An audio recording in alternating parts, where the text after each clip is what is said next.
Next year, I don't know what's going to happen, but I'm overall the long term for the industry. I think there's so much more that has to be built, that needs to be built, and that will be built. So I think the industry will get bigger. More and more people will use crypto. And with more people use crypto, the utility value will increase. So long term, I'm still very, very bullish. Short term, it's very hard to predict. Binance founder and former CEO Changpeng Zhao is back and still super bullish on the long-term prospects of the cryptocurrency industry and overall digital asset space. CZ, as he is popularly known in the cryptocurrency community, was sentenced to 4 months in prison in April 2024 for violating U.S. money laundering laws. The sentence was the most high-profile crypto case since Sam Bankman-Fried was jailed. The U.S. government argued that CZ violations of U.S. law were intentional, not an oversight. Federal prosecutors said that CZ made a business decision to violate U.S. law to attract users, build his company, and line his pockets. CZ made his first appearance since his release at the Binance Blockchain Week last week, where he discussed a wide range of topics, including his prison experience, his remaining connections with Binance, and his bullish outlook for crypto in 2025 and beyond. When asked about his experience at the low-security federal prison in Lompoc, California, where he served the 4-month sentence, CZ said, "I think the whole experience is just very limiting in a lot of ways, right? Your freedom is taken away and you have nothing to do, so it gives you a lot of time to reflect." With a little bit more time on his hands now, CZ will be focusing more on certain aspects of the digital asset space he previously neglected, including decentralized finance and the impact of artificial intelligence on the crypto space. CZ also spoke at length about his outlook for crypto in 2025 and beyond, and shared his views on crypto regulation in and out of the United States. As we bring you clips from the discussion, please take a little time to like this video, subscribe to the channel, and turn on post notifications for more videos like this. Thanks for the support, and enjoy the video. Do you think it was a fair sentence? So that's a very subjective one. If you ask opinions from anybody, they all say different things, right? So I think, well, let me caveat with a couple conditions. So there's a plea agreement, which I agree to. And I'm in part of the plea agreement, I cannot say anything bad about the plea agreement. And I don't intend to. I think, look, you enter into a deal, and that's the deal. Suffering from that, there's the sentencing, which I got 4 months for incarceration. And then there was the process going through the prison experience. So in terms of sentencing, the judge has a really tough job, right? So if you ask one side, they will say, it's too lenient. If you ask the other, my side, it'll be like too harsh. I don't care. I don't think about it's fair or not. So I can give you a couple of data points for people to benchmark. For this particular violation, which is a Banking Secrecy Act violation, we didn't register a financial company in the U.S. when we had U.S. users, and we failed to implement an adequate anti-money laundering program. For this particular violation, no one ever went to jail for a single violation, which is my charge. So I'm the only one who went to jail for this in U.S. history. And just 2 weeks ago, there was TD Bank got fined for like 1.8 billion. When I was reading that, there were cases, I think you described that there were executives taking money to facilitate transactions, and no one was named. Just the company was fined 1.8 billion. But, fair or not, that doesn't matter that much. And then the judge also said a bunch of really nice things about me in court. Right? So he said, look, he never seen that many support letters. Seemed like a nice standing guy, but then he said he doesn't have to follow precedent. That's when I knew things were not good. And but then when I got into prison, I found out actually 4 months is a really short sentence. Everyone else there is like 5 years, 10 years, 15 years, 8 years. They're all in years, but nobody gets a few months of sentence. So from that perspective, I was pretty lucky. So I think in the judge's mind, he treated me very leniently. So again, it's a very subjective opinion. I try not to think about it. I think everyone here will have their own opinions, but I just want to move on. I think it is what it is. I did the time. I addressed it. I just took it head on, and now I can move on. Yeah. Actually, I do have a couple of guards recognize me and then ask me like, what coin should I buy? I'm like, I better not take the wrong coin.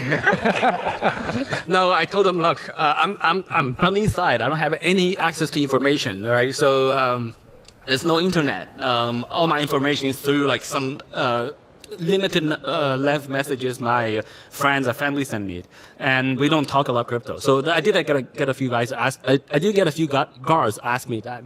I did make a couple of friends who I still keep in touch with. Everywhere you go. So to be honest, I think they're very nice people in prison. So they're people are very chill. I think to be honest, I think a decent portion of them had no reason to be there, right? So they were in there for the wrong reason. They're super nice guys. They may have stepped in some area here or there, but some of them are for very minor violations, and they're there for a very long time. Many of them are there for like 8-10 years for very minor offenses. Though he has been stripped of any decision-making abilities, CZ remains Binance's largest shareholder and says he can still request information about the activities of the exchange. During his discussion with Austin Arnold, one of the hosts at Altcoin Daily, CZ noted that the forced separation from Binance, an exchange he put his heart and soul in, was a difficult pill to swallow at first, but he is slowly adapting and making the best of his new, freer schedule. CZ noted that he has always held the belief that an individual should not spend more than 10 years in the role of CEO to give room for new, innovative ideas. Though some of CZ's connection with Binance has been severed, he is still actively involved in and interested in the digital asset space. The former Binance CEO is seeking new, untapped opportunities in areas like DeFi and artificial intelligence, which he says could be the next big thing for crypto. Here are more clips from the fireside chat. Okay, I'll try not to give any financial advice, but history doesn't predict the future, but I cannot predict the future. I can analyze the history. Historically, Bitcoin has went through very clear 4-year cycles. So 2013 was a bull year. 2017 was a bull year. So actually, 2012 was a recovery year. I think most people don't look back that far. And then 2013 was a bull year. 2016 was a recovery year. 2014, 2015 were tough.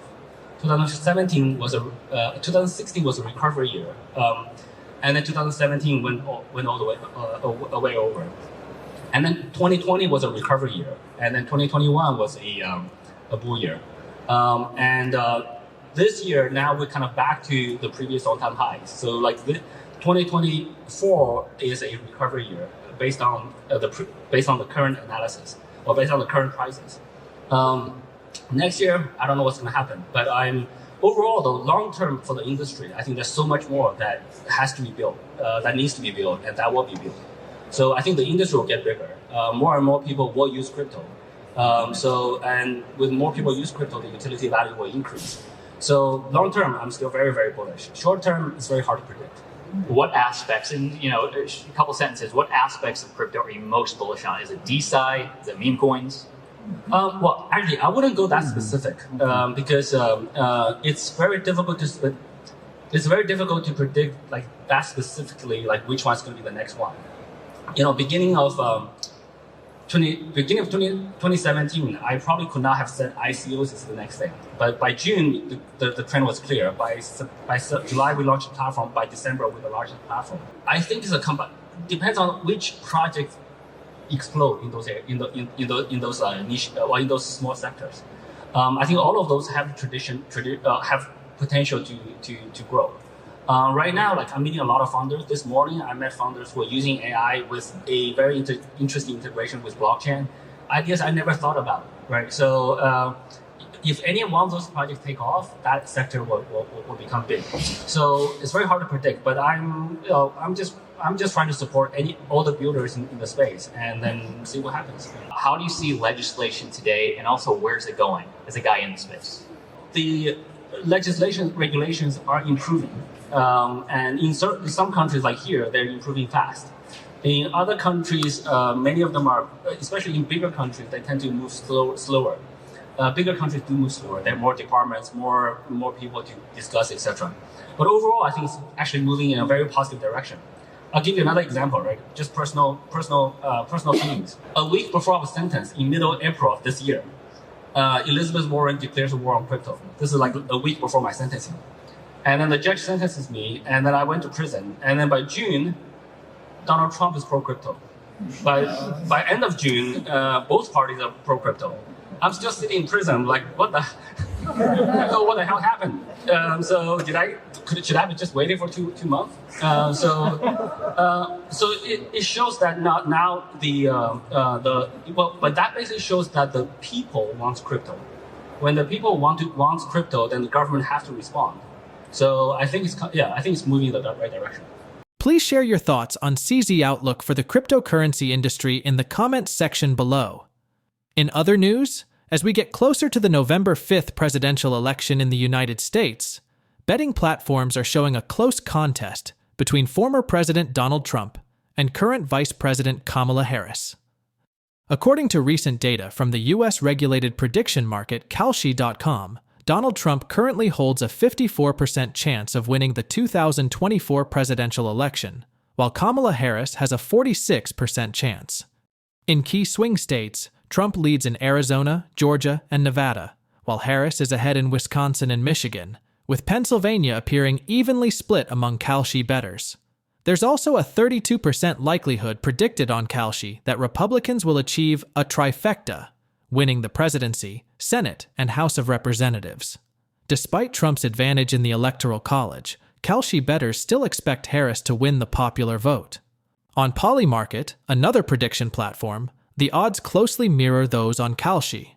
Here, Trump's odds rise to 57.9% versus Harris's 42.1%. Trump also leads in 4 of the 6 swing states on Polymarket, including Pennsylvania with a 53% chance, whereas Kalshi showed Pennsylvania as a deadlock. Polymarket bettors are less certain about a Republican trifecta, with a 34% chance for GOP control of all 3 branches and an 18% chance for a Democratic trifecta.